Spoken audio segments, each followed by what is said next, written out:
datos, datos y más datos. Todo conectado a nuestro alrededor. Hacer la vida más sencilla, alcanzando un futuro que nunca imaginamos. Inteligencia artificial. Artificial Intelligence. Internet de las cosas. Ciudades inteligentes. Blockchain. Estás escuchando Territorio Big Data. Big Data. By Big Data Magazine. Bienvenidos a una nueva cita con nuestro podcast Territorio Big Data. En esta ocasión vamos a hablar de cómo afectan los datos en la logística y para ello nos acompañan dos de los cofundadores de If Last Mile. Se trata de Pol Obando y Marcelo Barlerio. Bienvenidos. ¿Qué tal, José Luis? Hola, José Luis. Encantado de estar aquí en Territorio Big Data. Nada, un placer escucharos. Habitualmente suelo tener un invitado. En esta ocasión sois dos porque los dos sois los cofundadores de If Last Mile. Así que nada, interrumpiros, pero bueno, que se nos oiga sobre todo porque al final lo que quiere la gente es escuchar cómo utilizáis los datos en vuestra empresa. Primero, para conoceros un poco, contadme cuál ha sido el proceso profesional que os ha llevado a crear esta empresa. Empieza tú, Pol, por ejemplo. Vale, pues a ver, soy informático de formación, vengo de la consultoría tecnológica, pero en un momento de mi carrera decidí, porque tenía mucho interés en un MBA y me pasé a la consultoría de negocios. Es ahí cuando coincido con Marcelo haciendo proyectos del ámbito IT siempre, pero más enfocados a estrategia IT. De ahí lo que me llegó a apasionar fue la arquitectura empresarial. Me volví un loco de la arquitectura con el tema de las plataformas cloud, pues le di mucho potencial. Y yo creo que de ahí surge pues un poco la comunicación que tuve con Marcelo, de poder hablar de cómo hacer y cómo transformar un sector que ya de por sí estábamos viendo que tenía pues como gran player a Amazon. Y no sé, Marcelo, si quieres contar un poco cómo nació la idea. Sí, yo, José Luis, por mi lado, yo tengo un background, yo soy ingeniero de caminos, ¿vale? Sí que es verdad que inicialmente trabajé en el mundo de investigación, temas de investigación de terremotos, investigación sísmica, ¿vale? Y ahí, digamos, fue mi primer contacto con el mundo de grandes sets de datos, etcétera. Luego sí que me pasé en el mundo de consultoría estratégica, como comentaba Pol. Primero coincidí con él en Altran y después en Deloitte con nuestro otro cofundador, que es Galo. Y ahí es un poco donde empieza a surgir la idea, ¿no? En Deloitte asesorábamos a grandes retailers y a carriers, ¿vale? Y donde nosotros vimos un gap en lo que eran distintos sistemas de gestión logística para e-commerce, donde era un sector en el que faltaba muchísima potencia en el uso de datos, ¿vale? Que yo la viví particularmente en Deloitte, sobre todo en mi última etapa, haciendo proyectos para construir productos analíticos para grandes retailers, ¿vale? Y vimos un gap en el que inicialmente pues lanzamos una empresa en el que hacíamos una gestión logística un poco global, ¿vale? Para marcas que vendían online, tratando de optimizar siempre lo que eran sus costes de envío, su velocidad de envío, etcétera, y también de logística inversa. Y llegado a un punto, el año pasado, fue cuando metimos el foco en que la empresa se dedicase exclusivamente a lo que hacemos ahora, que es mejorar la experiencia y optimizar todos los procesos de logística inversa, o sea, todos los productos que vuelven a las marcas, ¿vale? Que al final necesitan que sus clientes tengan una buena experiencia y necesitan hacer ese retorno del producto de una manera óptima y con el menor coste posible para poder venderlo y seguir aprovechando ese stock.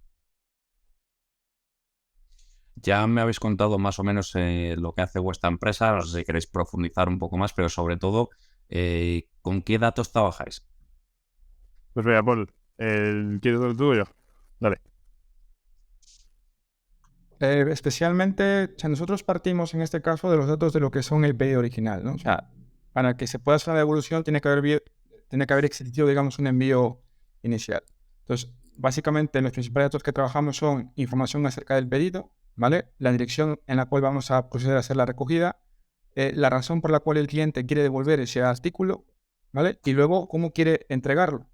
Si quiere que lo entreguemos, que vayamos a por él, o quiere utilizar alguno de los puntos de entrega. Pero esos son los datos básicos que necesitamos para poder procesar esa recogida. Y son datos, como ves, José Luis, tanto del proceso operativo como de los productos como del cliente. O sea, al final, una de las patas que está más dolida en lo que es el proceso de logística inversa es que hay una desconexión total de la cadena.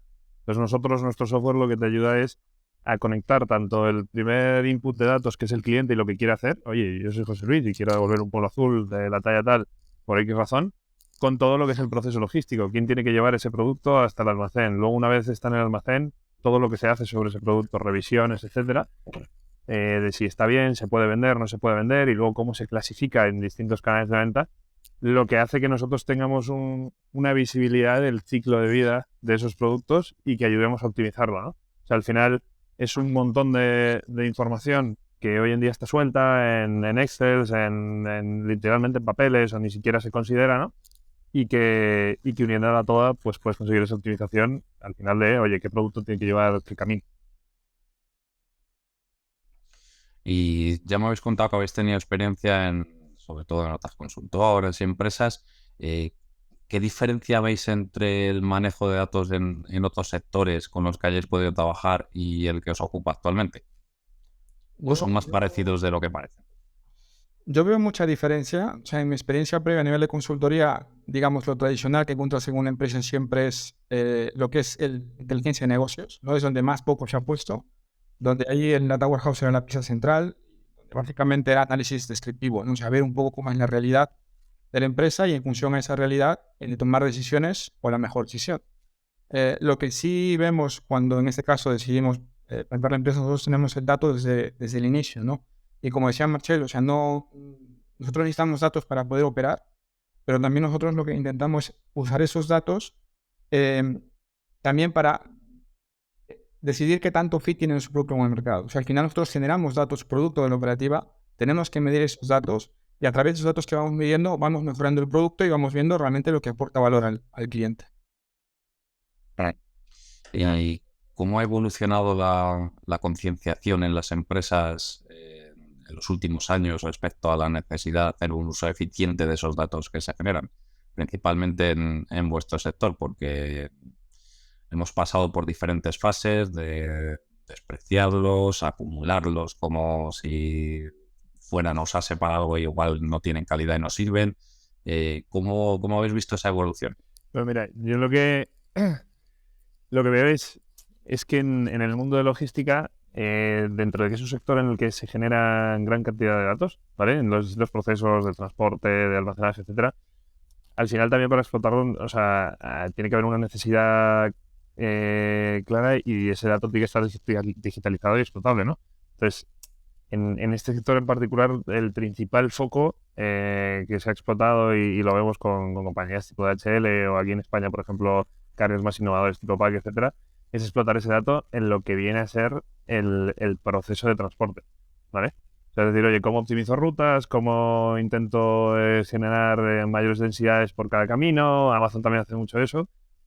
Sí que es verdad que yo veo que queda un largo camino y que queda un largo recorrido en todo el uso del dato que se le puede dar. O sea, nosotros a nivel logística inversa hay un montón de referencias y papers académicos que, digamos, se pueden estudiar sobre esto, pero aplicaciones literalmente industriales y de uso hay poquísimas. Por el mero hecho de que el proceso, digamos, puede haber datos, pero lo primero están desconectados, no digitalizados, etcétera. Nosotros vemos que hay un camino muy grande, camino por recorrer, y que nosotros estamos explotando en esta parte en particular en la que recuperar los productos y volverlos a vender de una manera eficiente es fundamental para el retail, sobre todo con el peso que tiene ahora el canal online y sobre todo con lo que pesan las devoluciones para players tipo moda, etcétera, en el que estamos hablando de 30-40%. O sea, ese propio estudio de todas esas cosas está virgen prácticamente. Y yo creo, José Luis, por complementar, o sea, yo creo que la gran diferencia, ¿no? en ese cambio de paradigma que ha habido, o sea, de toda la vida han existido datos y de toda la vida, digamos, han utilizado datos para tomar decisiones, ¿no? Pero yo creo que nunca se había visto tanto el valor y eso llega, yo creo que a partir del boom que hace Internet y la generación masiva de datos que se producen. O sea, todo el mundo tiene un móvil en el bolsillo que está generando constantemente datos de todo tipo, y luego la irrupción de esas empresas que tuvieron como modelo el dato, ¿no? O sea, empresas que realmente su modelo de negocio se basa en el dato, o empresas donde realmente se vio que analizando el dato se pudieran mejorar muchos servicios. Y aquí pongo como ejemplo Airbnb, como Amazon, como Netflix, ¿no? Que todos consumimos en el día a día. Eso lo que ha hecho es, pues, que, como ha comentado Marcelo, nazcan empresas o nuevos players que son más digitales, que están enfocándose mucho más en el dato Y eso pues ha hecho un poco que las empresas tomen esa conciencia y digan, oye, pues aquí tenemos un activo que no estamos utilizando, que no estamos aprovechando, vamos a ver de qué forma podemos sacar provecho de esto, de qué forma podemos sacarle valor de cara a que puedan ellos optimizar su propio modelo. Y eso también ha provocado que en el mercado empiecen a aparecer roles que antes no existían, ¿no? O sea, ahora se habla del Chief Data Officer, se habla de gobierno de datos, y esos, o sea, si echamos la vista hacia atrás, pues eran roles que son nuevos y que creo que viene parte de ese cambio de paradigma que ha habido respecto a la gestión del dato. Pues precisamente sobre el Chief Data Officer o director de datos, responsable de datos, no sé si existe esa figura en vuestra empresa, qué importancia tiene dentro de vuestra empresa. Nosotros somos una empresa pequeña, ¿no? Y realmente no, o sea, entenderás que por tema de organización es muy complicado darle el rol, digamos, a una única persona, así que el rol está un poco repartido dentro de las figuras dentro de la compañía. O sea, nosotros sabemos que el dato es fundamental para el crecimiento de nuestro producto, de nuestra compañía. Eh, Además, nuestra visión pasa por intentar recuperar el máximo valor de cada devolución. Para conseguir eso, pues tenemos que eficientar cada uno de los procesos que involucran la logística inversa. Y aquí te pongo un ejemplo, ¿no? O sea, nosotros analizamos datos para determinar, por ejemplo, la mejor opción para que el producto vuelva a la marca en este caso, ¿no? Si, oye, pues en función a los atributos del producto, si es nueva colección, si es un producto pues que ya está en modo outlet, pues elegimos la mejor forma de entrega. De la misma forma, cuando el producto es validado, pues pueden darse casuísticas de que el producto esté en buenas condiciones o tenga algún fallo, pues también ahí utilizamos el dato para ver cuál es el mejor canal para esa recomercialización. Oye, es mucho mejor que vaya a la tienda y se vuelva a vender, o es mucho mejor que pues, ya vaya a un canal de segunda mano o un canal de reciclaje. Y ahí, por ahí, como lo veo José Luis, también es la figura del CDO con escala y cobra muchísima importancia y sobre todo con cuál ha sido el recorrido de la empresa, ¿no? O sea, al final el CDO es una persona que en un momento pues se le da un ownership sobre ese papel que es el dato, ¿vale? Y que es un impulsor que tiene que transformar muchísimo cómo se hacen las cosas en la organización. O sea, es un tema de esta palabra que es tan famosa, que es cultura, ¿no? Entonces, si tu empresa no... Y la cultura del dato, o sea, del dato entendido como un activo y como una fuente también de información, ¿vale? Que no es solo el dato superficial que normalmente se trata en las empresas, que pueden ser datos financieros o datos de la primera capita de información que tienes, ¿no? Chief Data Officer se encarga de poder estructurar procedimientos de datos, de cómo explotarlos, de cómo se tienen que considerar arquetipos, etcétera. Y eso en empresas, yo creo que vienen de un perfil legacy y tal, cobran una importancia muy grande. Nosotros lo vemos también como que es simplemente un tema de cultura y de cómo somos aquí. O sea, desde el primer día el producto se tiene que diseñar en base al dato, desde el primer día tenemos que pensar siempre qué estamos cogiendo, qué no estamos cogiendo, cómo se puede explotar y cómo construimos una compañía con foco en el dato, ¿no? Por eso yo creo que también es diferente de empresas quizás creadas más en esta era del dato, ¿no? Que empresas que ya vienen con un recorrido en el que esa figura tiene ese rol de gente del cambio también, bastante grande. Y no sé si cuando os ponéis a buscar profesionales para poder incorporar especialistas en datos, lo tenéis complicado porque casi todas las empresas, sean del sector que sean, me cuentan que es muy difícil, que no hay talento suficiente. Y no somos la excepción. Al final, como hemos hablado, todo esto es un poco nuevo, ¿no? O sea, la gente no estudia ser científico de datos. Hasta hace poco era algo que ni siquiera aparecía como opción para que tú puedas estudiar. Entonces, cuesta porque es verdad que la demanda de estos perfiles cada vez es mayor y la gente que apuesta por ellos pues se va notando. Sí que notamos pues la aparición de los bootcamps, ¿no? Que en las propias universidades ya están incluyendo programas donde enseñan, digamos, el dato, y eso lo es muy positivo porque, pues, para responder a esa demanda tiene que haber mucho más perfiles disponibles en el mercado. Lo que intentamos al final nosotros es apostar un poco por el talento interno. O sea, cuando no somos capaces de encontrar eso fuera, pues estamos intentando a nuestros ingenieros internos pues darles herramientas para que ellos puedan desarrollar esas habilidades y nos puedan ayudar a cumplir nuestros objetivos. ¿Cuál es el mayor problema al que os habéis enfrentado desde vuestra empresa relacionado con manejar datos? ¿Algún asunto que bueno, en este momento o anteriormente, pero si es en esta empresa, mejor? ¿Algún asunto que debiera ser difícil solución y al final con trabajo pudisteis sacarlo adelante? Pues mira, yo creo que aquí todavía quizás no ha habido un reto crítico que nos haya bloqueado en la parte de datos. Yo creo que por lo que comentaba Paul y por esa mentalidad que se le ha puesto desde el minuto uno, o sea, tanto del diseño de las infraestructuras tecnológicas como de los productos, ¿vale?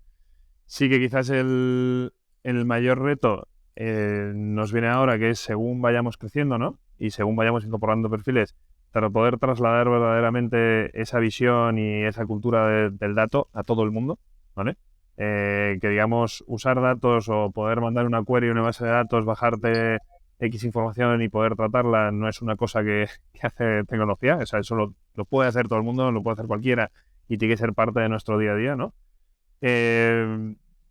Yo anteriormente, en mi etapa profesional de Deloitte, sobre todo en los grandes proyectos que hicimos estos que te comentaba, ¿no? de construir productos analíticos para retailers, que sobre todo iban enfocados a temas de precios, promociones, gestión de surtidos y tal. Al final lo más complejo es yo lo veo en dos ejes. Lo primero en hacer que tu fuente de datos sea fiable, desde el punto de vista de que normalmente las empresas grandes tienen incluso fuentes de información repetidas. O sea, oye, la base de datos de las ventas la puede ser registrada por los TPVs, por la cuenta bancaria o por decirlo de algún modo, ¿no? O sea, hay un montón de información sobre la misma cosa y determinar lo que es la información veraz, correcta sobre lo que vas a tratar el dato y luego tratar tus modelos, ¿no? Y parte de esa estandarización es lo que te ayuda el perfil del CDO.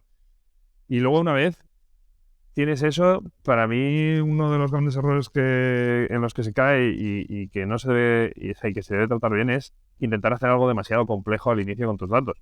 O sea, la información que tú puedes extraer y las conclusiones de valor que puedes extraer muchas veces con un análisis simple o un análisis primero, aunque sea superficial, puedes empezar a ver cosas o empezar a tratar cosas, ¿no? Sin tener que, como se dice en consultoría, boil the ocean, o sea, sin tener que ir absolutamente a todos los análisis desde todos los ejes y todos los tipos o a todos los niveles de profundidad. Entonces, para mí uno de los mayores errores que se comete o dificultades que se encuentran y que yo he vivido es intentar no volverte loco con todos sus datos, sino empezar a hacer análisis segmentados de cosas específicas y luego ir profundizando en poder generar mucho más valor. Oye, ¿y cómo afecta el avance imparable, porque todos los días hay novedades de la inteligencia artificial en el manejo de los datos en vuestro sector? Porque si te despistas 5 minutos prácticamente te quedas atrás, igual la competencia avanza por un camino nuevo al que tú no has llegado y cuando llegas ya es tarde. De aquí, en lo que es nuestro sector de logística y en particular logística inversa, ¿no?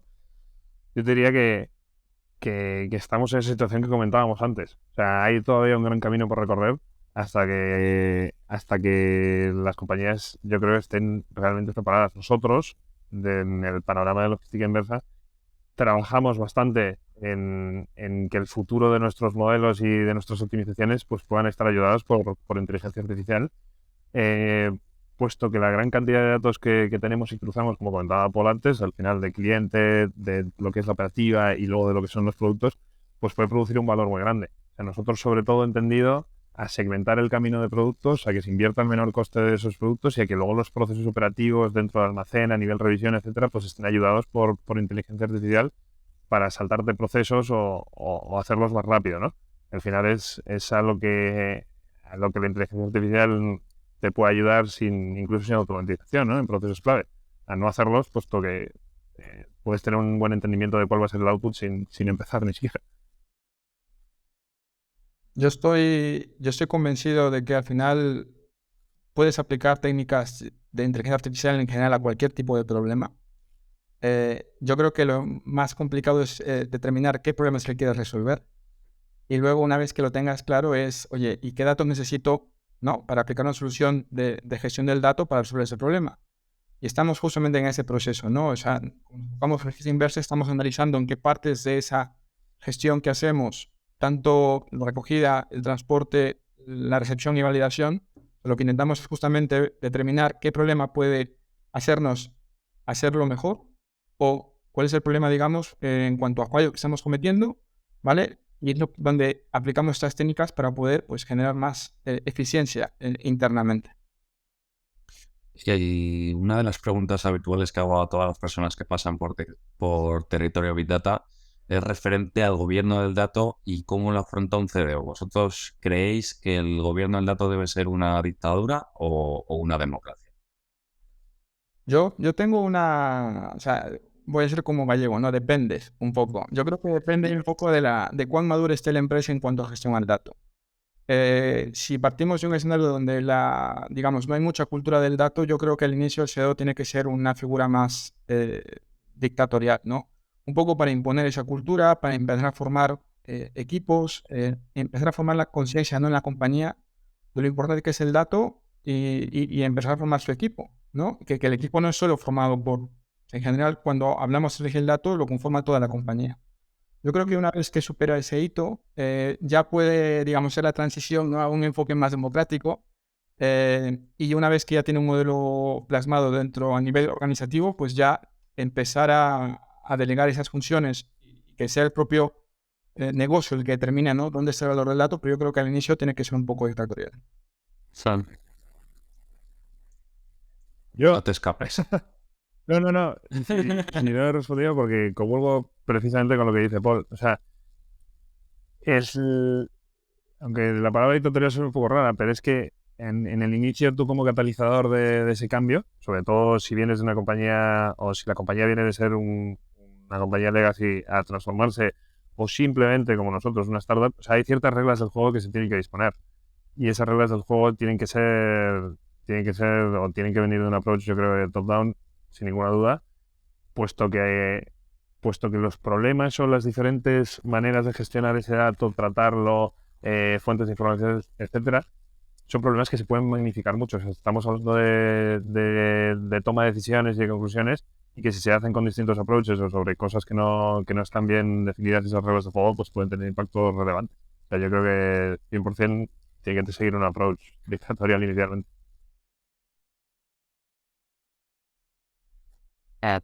Y ya para concluir, contadme cuáles son los proyectos a medio y largo plazo que tenéis en Islasmile para aprovechar los datos que obtenéis. Mira, pues nosotros ahora nos encontramos en una fase en la que nuestro producto es enfocado principalmente en digitalizar todo lo que viene a ser la cadena de logística inversa, como decíamos antes, ¿no? O sea, desde el cliente hasta el output del producto.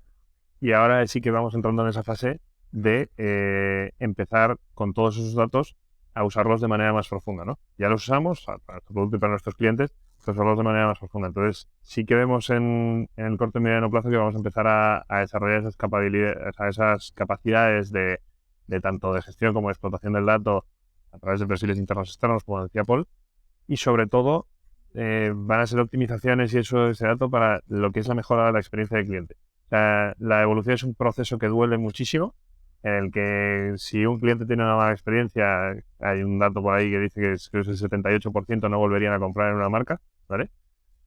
Y en el que existe por ende un impacto muy grande en lo que es la rentabilidad de los e-commerce, ¿no? No solo a nivel del coste logístico, sino a nivel de que tus clientes no vuelvan a entrar en tu web y a comprar. Y nosotros, nuestro enfoque va a ayudar a que ese efecto no se produzca y usando el dato hacer que cada persona que devuelva pues tenga una experiencia que le haga repetir la compra. Como lo que nosotros siempre recordamos o nos lo ponemos como ejemplo, cuando el Corte Inglés decía si usted no queda satisfecho le devolvemos el dinero, pues eso es lo que, por lo menos en mi abuela, y si vas bajando, todo el mundo lo tiene en la cabeza. Yo es que puedo comprar ahí y devolver tranquilamente. Y ese mismo efecto lo queremos trasladar al mundo online, que gente como Amazon lo tiene bien dominado, pero la gran mayoría de los e-commerce no. No sé, Paul, si quieres añadir algo. Sí, yo por completar lo que dice Marcelo, o sea, en el mediano plazo vamos a enfocarnos mucho digamos, en la parte de la solicitud de la devolución, ¿no? O sea, en ese caso tenemos un portal que ofrecemos a los clientes, donde a través de ese portal ellos pueden presionar y solicitar su devolución. Entonces, como nosotros conducimos ese viaje, estamos aplicando, digamos, nuevos algoritmos para ver cuál es la mejor opción en cada una de estas etapas, ¿no? Y como dice, con el objetivo siempre de que demos valor tanto al cliente final, porque su experiencia es mucho más limpia, como a la marca, porque al final lo que buscamos también es que las marcas, pues eso, si el cliente finalmente quiere volver, lo haga de una forma transparente y simple, pero siempre fomentando un poco a que el cliente por encima de eso, por ejemplo, intente intentar retener esa compra, ¿no? O sea, ofreciendo algún producto similar, recomendándole alguna cosa que puede ser parecida a lo que ha comprado, con el objetivo de al final de que esa devolución no se llegue a producir. Pues Paul, Marcelo, la verdad que ha sido un placer escucharos y gracias por acompañarme en nuestro Igualmente, podcast. muchas gracias. Gracias a ti, José. Encantado. Nada, y a vosotros gracias por estar ahí, por escucharnos, por seguirnos cada día en vitatamagazine.es.